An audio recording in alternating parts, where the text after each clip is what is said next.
नमस्कार, स्वागत है आपका इंडिया न्यूज में। आपके साथ हूं मैं राजीव शर्मा। हाजिर हैं देश का सवाल लेकर। कानपुर से आई लव मोहम्मद के को लेकर एक शुरू हुआ विवाद देखते ही देखते उत्तर प्रदेश के कई शहरों समेत कई राज्यों में पहुंच गया। सोशल मीडिया पर वायरल कर इसे सोची समझी साजिश के तहत विवाद का रंग देने की कोशिश हुई। इसी योजना के तहत बरेली में बड़ा धार्मिक विवाद पैदा करने की कोशिश की गई। हालांकि उत्तर प्रदेश सरकार ने अराजकता फैलाने वालों के मंसूबे को नाकाम कर दिया और मुख्यमंत्री योगी आदित्यनाथ ने दंगा फसाद करने वालों को सख्त चेतावनी दी कि अगर ऐसी कोई साजिश रची, कोई कोशिश की तो उनका जहन्नुम का टिकट कटते देर नहीं लगेगी। अरे रहने दो बड़ी।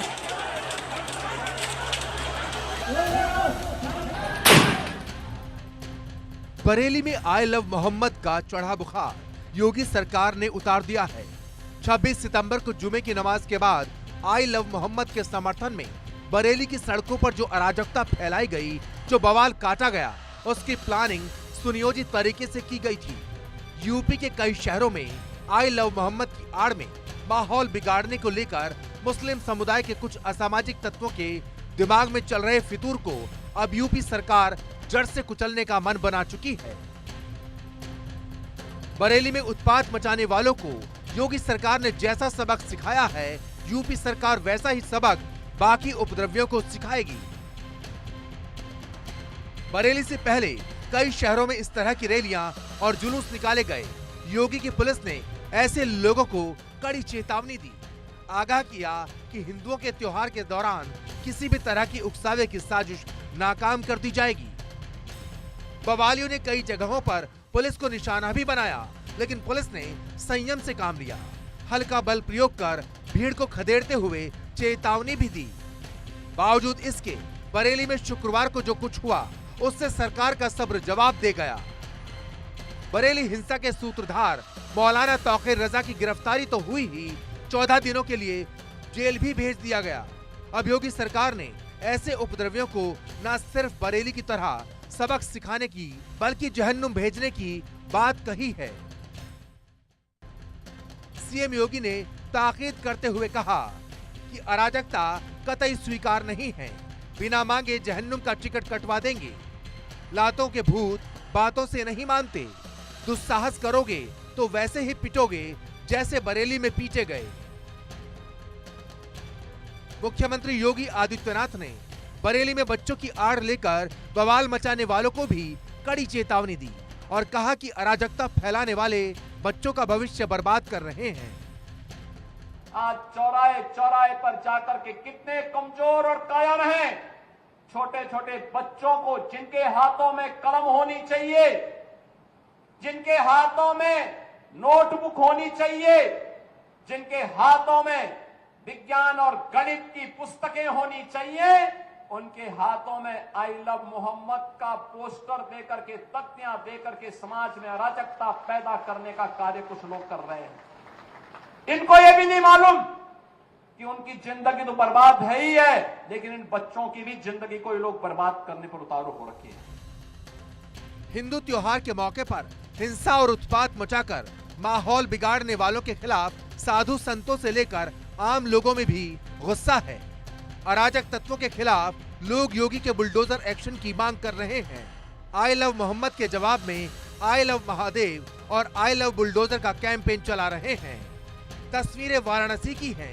80 घाट पर गंगा आरती के दौरान बड़ी संख्या में लोगों ने शांति संदेश के साथ बवालियों के खिलाफ पोस्टर लेकर बुलडोजर एक्शन की मांग की।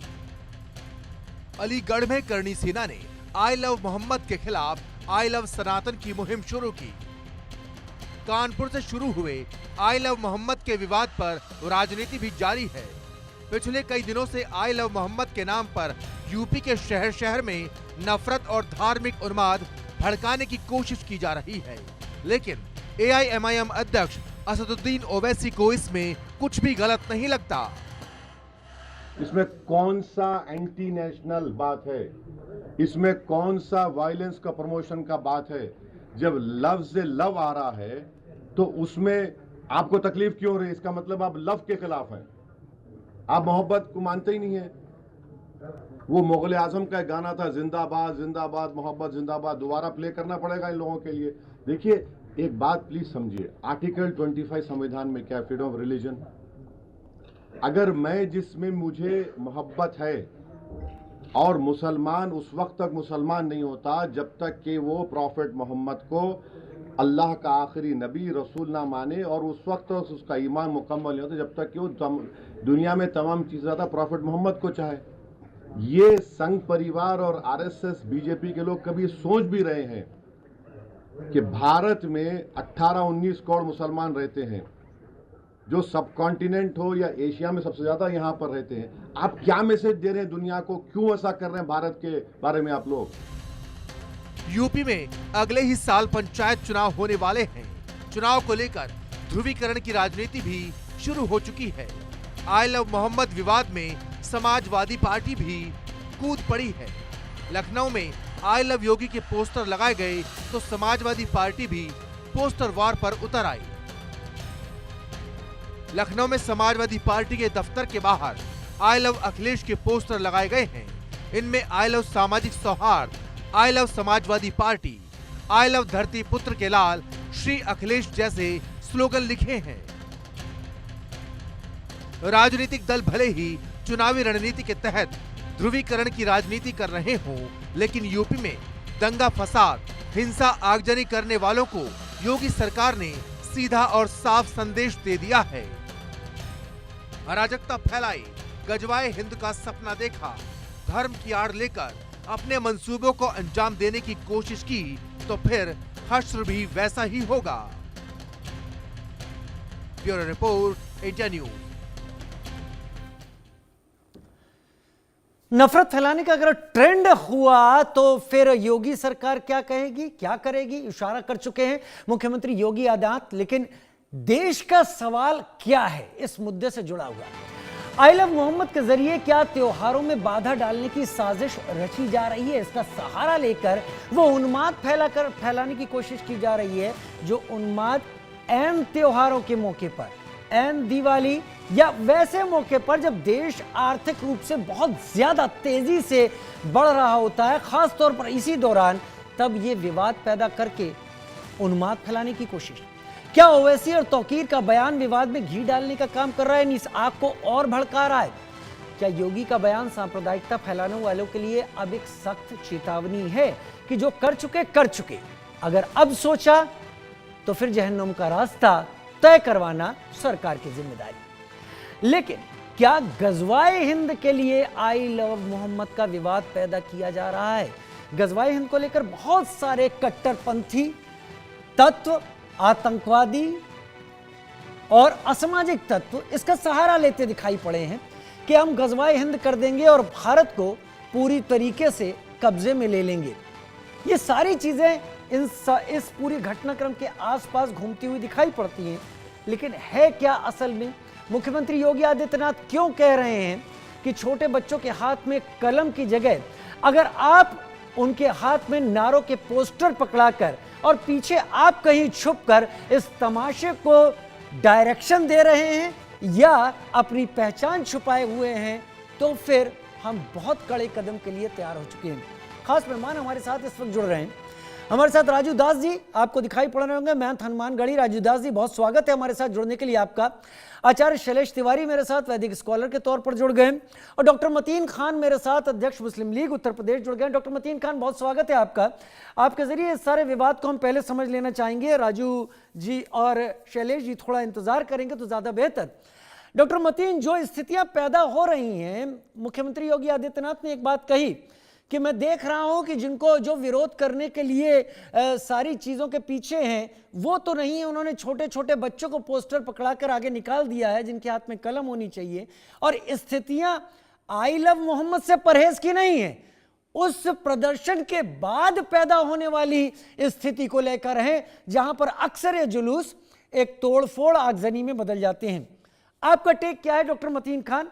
थोड़ा विस्तार से बताएं, इस हालात को आप कैसे देखते हैं? हाँ, राजीव शर्मा जी ने एक बहुत अच्छा नैरेटिव गढ़ करके लाए हैं कि वो किस तरह से कह रहे हैं कि साहब जब कोई हिंदुओं भाइयों के त्यौहार होते हैं तो उसमें जो है इस तरह का दंगा फसाद और ये सब चीज़ें की जाती हैं। ये बिल्कुल इसके बरक्स है। जब 4 तारीख को जब कानपुर में आई लव मोहम्मद जहाँ पे एक सबील पे लगा रखा था, तो उससे किसको क्या ऑब्जेक्शन था? किसी भी तरह का कोई नया रिवायत नहीं थी, कोई भी किसी को भी इस पे ऑब्जेक्शन नहीं होता, मगर नैरेटिव तो गढ़ करके जो है एफआईआर तो उत्तर प्रदेश की सरकार ने किया है ना।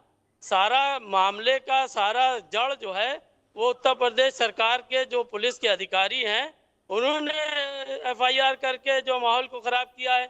उन्होंने मजहब के जो मुस्लिम त्योहार था उसके नेक्स्ट डे, तो उस दिन के लिए उन्होंने माहौल को खराब किया है, ना कि मुसलमानों को जिस तरह से राजीव शर्मा जी आरोप लगा रहे हैं कि साहब एक मिथ बनाने की कोशिश कर रहे हैं कि जब हिंदुओं के त्यौहार होते हैं तो मुसलमान इस तरह का जो है मामला करते हैं।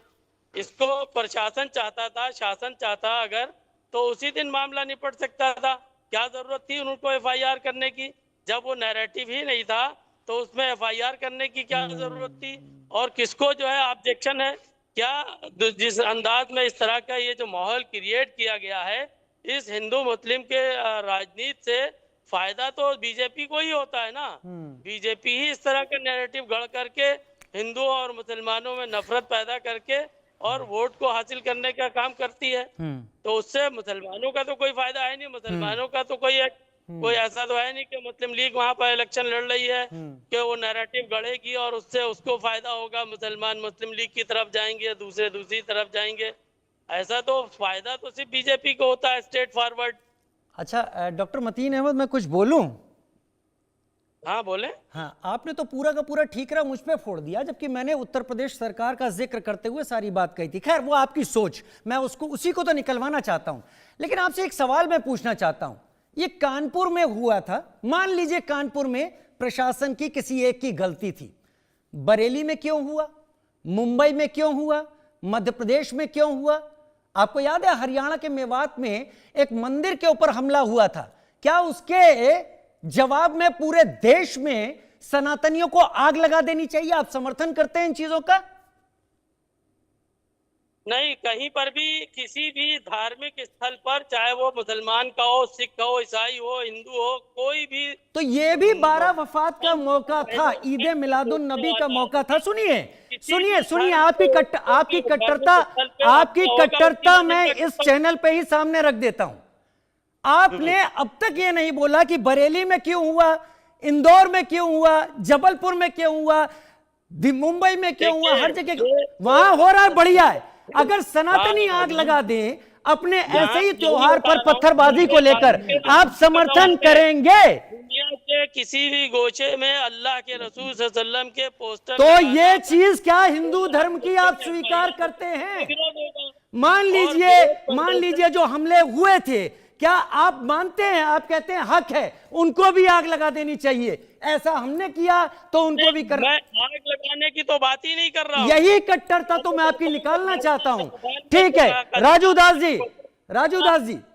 उत्तर प्रदेश के मुख्यमंत्री योगी आदित्यनाथ ने बड़ा स्पष्ट कह दिया है। ठीक है मतीन भाई, ठीक है, अरे मतीन भाई ठीक है, आपने अपना चेहरा अपने जवाब में सामने रख दिया कि आपको मतलब खुद से है, दूसरा होगा तो वो कानून माने, हम नहीं मानेंगे। राजू दास जी, मुख्यमंत्री योगी आदित्यनाथ ने साफ कह दिया है कि अगर यह सब किया तो हम कड़ाई से काम लेंगे। जी देखिए राजीव जी, बहुत बहुत आभार, बहुत बहुत धन्यवाद। अभी आपने देखा होगा कि डॉक्टर मतीन खान जी का जो भाव था वो कहीं से भी राष्ट्र के प्रति समर्पित भाव नहीं था, कहीं से भी सर्वधर्म सद्भाव का भाव नहीं था। वो सिर्फ आरएसएस, बीजेपी, मोदी जी, योगी जी, मुसलमान टारगेट ही करना। मैं पूछना चाहता हूं डॉक्टर मतीन साहब से, सीरिया, ईरान, इराक, लेबनान, अन्य मुस्लिम कंट्री की स्थिति क्या है? लेकिन भारत एक खूबसूरत देश है जहां पर मुसलमानों को इतनी वरीयता है। क्या पाकिस्तान में, क्या इस्लामिक अन्य कंट्रियों में राजू दास की वरीयता है? क्या हिंदू धर्म गुरुओं को वरीयता है? क्या इस्लाम की वरीयता है? क्या जिस प्रकार से अभी तत्काल की घटना है, देवरिया में प्रशासन के द्वारा एक मंदिर तोड़ा गया, तो क्या पूरे देश में हिंदुओं ने दंगे किए? क्या पूरे देश में हिंदुओं ने प्रदर्शन किया? क्या अब ये बोल रहे थे कि आई लव मोहम्मद से दिक्कत है बीजेपी और योगी सरकार को। मेरा इनसे पूछना है कि आपका इस्लाम के प्रति आस्था है तो वो आस्था आपको मुबारक हो, आपको धन्यवाद हो, आपको बधाई हो, लेकिन आप मंदिर के बगल में पोस्टर चिपकाने के लिए किसने कहा था आपको? क्या हम किसी मस्जिद पे जय श्री राम का पोस्टर चिपकाते हैं क्या? तो जब प्रशासन के उस आसपास के लोगों ने प्रशासन के पास आपत्ति किया तो प्रशासन ने निवेदन किया कि उस पोस्टर को हटा लो, और कट्टरपंथियों ने नहीं हटाया तो उसके खिलाफ एफआईआर हो गई। तो जब एफआईआर हो गया तो ये नंगा प्रदर्शन पूरे देश में, ये इस्लामिक जिहादी, इस्लामिक कट्टरपंथी, इस्लामिक आतंकवादी रोड पर निकलकर पुलिस को मारना, वर्दी फाड़ना, हमले करना, दुकान लूटना, आगजनी करना और तो और अपमानित नारे लगाना, ये कौन सिखाता है? ये भाव, ये भाषा, ये विचार उत्पन्न कहां से होता है? तो योगी जी ने सही कहा, जिन बच्चों को कंप्यूटर की जरूरत है, लैपटॉप की जरूरत है, जिन बच्चों को चिकित्सा के लिए आगे आना चाहिए, शिक्षा के लिए आगे आना चाहिए, उनको आपने तख्ती पकड़ा दिया और डंडा खिलाना प्रारंभ कर दिया। ऐसे तो नहीं चलेगा भाई। इस प्रकार से आप संविधान हाथ में नहीं ले सकते। आपकी आस्था है तो आप अपनी आस्था को बना के रखो ना। आप आस्था का प्रदर्शन करोगे रोड पे और प्रदर्शन करके दूसरे को परेशान करोगे, लूटोगे, मारोगे, आग जलाओगे, आग लगाओगे, पुलिस वाहन फूकोगे, ये पूरे देश में स्थिति। की बात कर रहे हैं बैठ करके आप, इस तरह का कोई मामला नहीं है। डॉक्टर मतीन, आपने जब बोला, आपने सारा ठीकरा मुझ पर फोड़ा, मैं स्वीकार करता हूं आप मेरे मेहमान हैं, लेकिन मैंने जब आपसे सवाल पूछा आपकी कट्टरता अपने आप निकल आई, ठीक है, लेकिन अब राजू दास जी कुछ बोल रहे हैं, मौका तो दीजिए। अरे जनाब आप अपनी बात तब रख पाएंगे जब दूसरे को सुनेंगे। आप सुन लीजिए उनको। शैलेश जी इंतजार कर रहे हैं, मौका आपको फिर दूंगा। मैं बीच में नहीं आने वाला क्योंकि मैं इसी सोच को दर्शकों के सामने लाना चाहता हूं। मैंने उत्तर प्रदेश सरकार की बात रखी, आपने मुझ पे ठीकरा फोड़ दिया, तो सोच तो आपने पहले से ही अपनी मोल्ड करके रखी हुई है। राजू दास जी अपनी बात पूरी कीजिए, फिर शैलेश जी के पास जाता हूं। नहीं, राजीव जी, मेरा करबद्ध प्रार्थना निवेदन है कि मेरे साथ जाति मत करिए भाई। उनको मैंने सुना है तो हमको भी आप सुने, हमको भी बोलने का अधिकार है। विषय ये है कि जब रामनवमी आता है तो ये विरोध प्रदर्शन करने लगते हैं, जब जन्माष्टमी आता है तो ये विरोध प्रदर्शन करने लगते हैं, जब होली आता है तो ये विरोध प्रदर्शन करने लगते हैं। अभी इनका त्योहार बीता तो शांतिपूर्वक बीता, हमने कहीं आपत्ति नहीं किया। चलिए ठीक है, त्योहार आता है तो रोड पे आ जाते हैं, ठीक है। शैलेश जी का रुख ले लो, शैलेश जी से भी रिएक्शन ले लेता हूं। तो कहीं राजू दास जी बने रहिए राजू दास जी। ये चर्चा मैं चाहता हूं, ये बहस नहीं बननी चाहिए, ये चर्चा रहनी चाहिए और लोगों तक एक बात क्लियर जाए आप लोगों के जरिए। शैलेश जी, मुख्यमंत्री योगी आदित्यनाथ ने साफ कह दिया है, अगर चौराहे पर तमाशा करोगे, आगजनी करोगे, विवादास्पद नारे लगाओगे जो कि लगे हैं सिर तन से जुदा करने के, तो फिर हमारी पुलिस कैसे डील करेगी उसकी तस्वीर उन्होंने बता दी है। क्या यही कदम उठाना उनकी मजबूरी बना दिया गया कि अब उत्तर प्रदेश सरकार को इसी तरीके से कदम उठाने होंगे? धन्यवाद राजीव जी। मैं आपको बता दूं, यह आज की बात नहीं है। आप पिछले साल से ले लीजिए, जब से हमारा भारतीय जनता पार्टी की तीसरी बार सरकार बनी है, तब से भारत का मुस्लिम समुदाय इस देश को अस्थिर करने के लिए कभी हमारा गणपति पूजन में पत्थरबाजी, भारत का मुस्लिम समुदाय कुछ आप गलत बोल गए, ऐसी बात भी नहीं है कि हम इतने कट्टर शब्दों का इस्तेमाल करें। सुन लीजिए राजीव जी, थोड़ा सुनिए, थोड़ा सा सुन लीजिए राजीव जी। भारत के कुछ चुनिंदे लंपट मौलाना, मौलवी और अबू आदमी जैसे लंपट राजनेता जो समाजवादी पार्टी के हैं, गुंडे, उन लोगों ने जिस तरह से इस देश को अस्थिर करने के लिए और साथ साथ विपक्षी पार्टी के नेताओं ने जिस तरह से कमर कस लिया है, ऐसे में योगी जी की डंडा, योगी जी के जब तक से चाबुक नहीं चलेगा, बुलडोजर नहीं चलेगा और इनके हाथ पर नहीं तोड़े जाएंगे, तब तक से ये लोग इस देश में अस्थिरता फैलाएंगे। जब इनको योगी जी का डंडा पड़ेगा, योगी जी का जिस तरह से एक्शन है वह लगातार एक्शन जारी रहेगा। देखिए राजीव जी, भले ही आप कह रहे हैं कि पूरे मुस्लिम समाज की बात कर रहे हैं, नहीं मैं कह रहा हूं, मैं मानता भी हूं, किस तरह ट्रेन को गिराने के लिए। शैलेश जी आप थोड़ा सा सुन लीजिए, मुझे समय दीजिए। आपका नहीं दे रहा हूं, मेरी बात को सुनिए शैलेश जी, जिस तरह से लेकिन सबको एक तराजू में मत तोलिए और थोड़ा आदर के वक्त आदर के शब्दों तो ज्यादा बेहतर है। शैलेश जी बात पूरी कीजिए। राजीव जी, इस देश के कुछ चंद मौलाना मौलवी मुस्लिम समुदाय के ऐसे लोग जो इस देश को अस्थिर करने के लिए जब से सरकार तीसरी बार बनी है तब से लेकर के कभी ट्रेन के बाहर गैस सिलेंडर, तो कभी मोटरसाइकिल डाल देना, कभी हमारा जब कांवड़ यात्रा होती है तो उसमें व्यवधान डालना, कभी गणपति पूजन में व्यवधान डालना, कभी नाग पंचमी में व्यवधान डालना, कभी दुर्गा पूजा में व्यवधान डालना, अभी नवरात्रि चल रही है। तो बरेली का जो घटना है वह पूरी तरह से प्लान्ड घटना है और पूरे उत्तर प्रदेश में अस्थिरता लाने के लिए, ताकि लोगों के बीच नफरत फैले।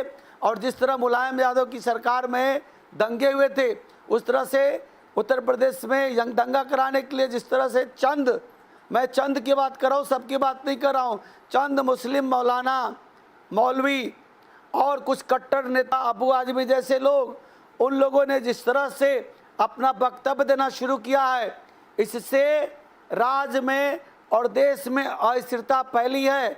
उसको रोकने के लिए योगी जी का चाबुक और उत्तर प्रदेश पुलिस के डंडे ही काबिल हैं।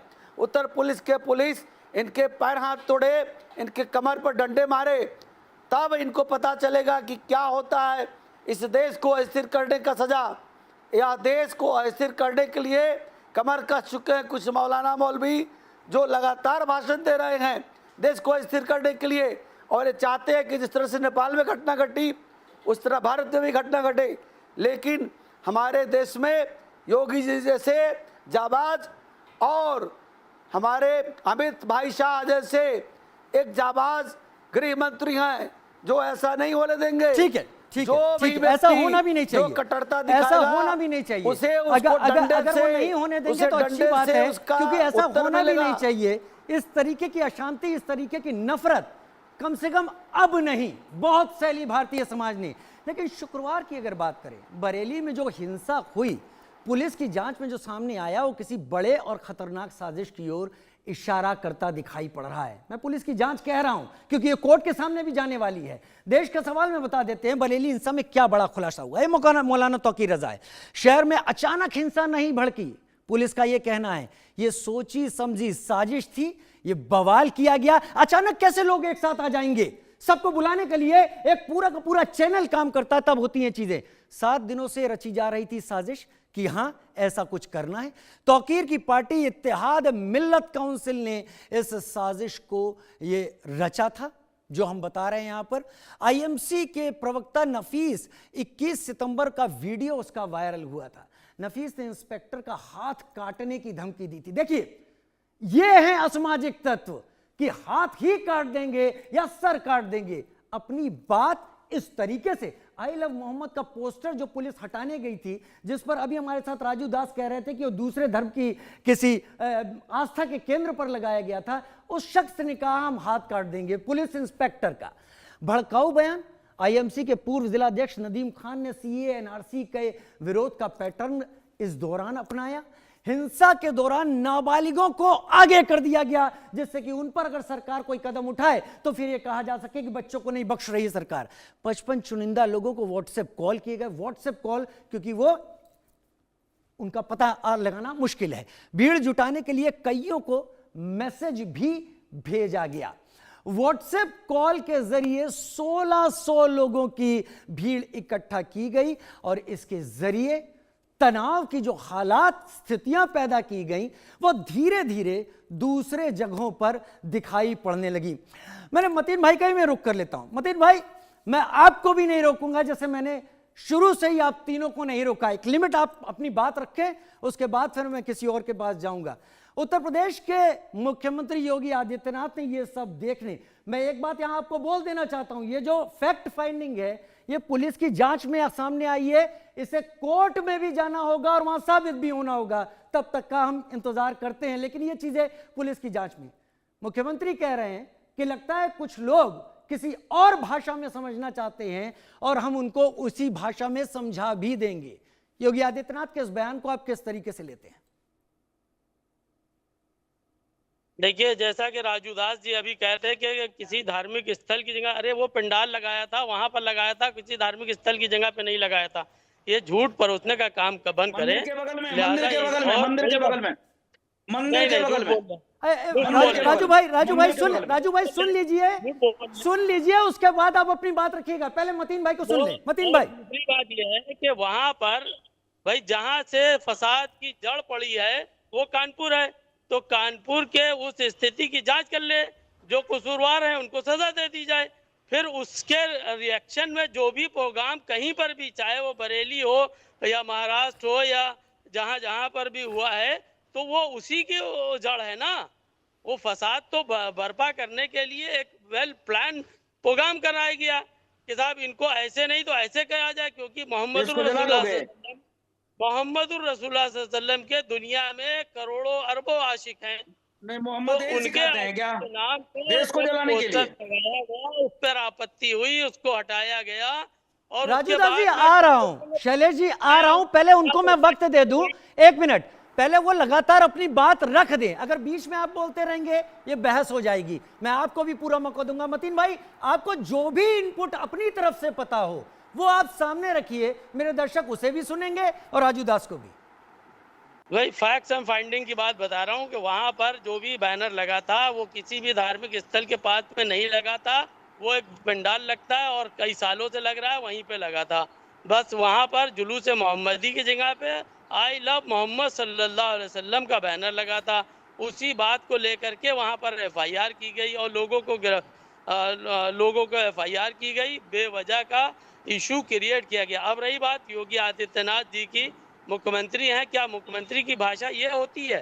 भाई संवैधानिक तरीके से जो आदमी गलत काम कर रहा है, जो आदमी उपद्रव कर रहा है, उसके खिलाफ सरकार कार्रवाई करे। ये थोड़ी ना है कि उनको ठोक देंगे और उनको ये कर देंगे और उनको उनकी हैसियत बता देंगे। ये एक मुख्यमंत्री की भाषा नहीं होती है। लोकतांत्रिक तरीके से जो आदमी का क्राइम बनता है उसको उसके हिसाब से सजा मिलनी चाहिए। जैसे को तैसा। मैं आ रहा हूं थोड़ी देर में आ रहा हूं। मतीन भाई कंप्लीट कीजिए, हाँ, देखिए मेरा कहने का मकसद सिर्फ यह है कि ये लोकतांत्रिक व्यवस्था है। इस व्यवस्था में जिसको जो हक अधिकार हैं उसका इस्तेमाल होना चाहिए। ठीक है मतीन भाई, किसी को नहीं करना चाहिए। आपने बहुत स्पष्ट कर दिया कि वहां पर क्या स्थिति थी। ये लोकतांत्रिक व्यवस्था है, सबको अपने हक अधिकार हैं। आई लव मोहम्मद कहना कहीं से भी गलत नहीं है। मैं पहली बात अपने दर्शकों को बता दूं, क्योंकि आप अपने धर्म की आस्था रखते हैं, आप अपने पैगंबर, अपने ईश्वर की बात नहीं रखेंगे तो किसकी रखेंगे? लेकिन बात यह है, जो आगजनी शुरू हुई है उसके बाद वो अचानक पूरे देश में फैलनी शुरू हो गई। यही मैं जानना चाहता हूं, क्या इसका समर्थन कर रहे लोग पिछले कुछ दिनों में हुए तमाम घटनाक्रम के बाद इस बात की उम्मीद जताते हैं कि अगर दूसरे धर्म पर ऐसा हो तो वो भी पूरे देश में आग लगा दे, हम स्वीकार करेंगे? कोई नहीं स्वीकार करेगा इसको। तो यहां पर कैसे खामोशी साधी जा रही है? राजू दास, अब आप जवाब दीजिए। आपने उन्हें सुन लिया, उन्होंने स्पष्ट कह दिया यह किसी धार्मिक जगह पर नहीं था, यह पंडाल था, वहां पर था। और ये आगजनी अगर कानपुर से शुरू हुई तो वहां पर इसके कदम उठाए जाने चाहिए थे। राजू दास, देखिए इनकी मानसिकता, मतीन खान जी का आप लोगों ने देखा होगा कि विवाद प्रारंभ हुआ कानपुर से, और विवाद ये हुआ कि मंदिर के जस्ट बगल में एक खूब बड़े सा होल्डिंग लगी। ठीक है, आपने पंडाल लगाया था, लेकिन मंदिर से सटा हुआ इतनी बड़ी होल्डिंग लगाने की क्या जरूरत था? आपका इस्लाम के प्रति आस्था है, आपका सम्मान करते हैं। किसी ने आपके आस्था के बारे में टोका, रोका, मना किया कि नहीं?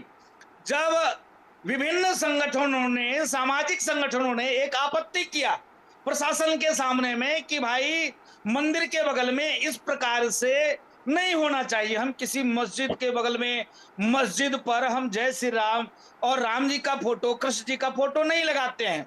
प्रशासन ने निवेदन किया। फिर मैं इनसे कहना चाहता हूं, प्रशासन ने बुलाकर समझाया, निवेदन किया कि आप उस बैनर को हटा लीजिए, लेकिन उन लोगों ने इस बैनर को नहीं हटाया। प्रशासन ने एफआईआर दर्ज कर दिया। तो जब प्रशासन ने एफआईआर दर्ज कर दिया तो ये पूरे देश में दंगा फैलाएंगे क्या? पूरे देश में बवाल करेंगे क्या? पूरे देश में आग लगाएंगे?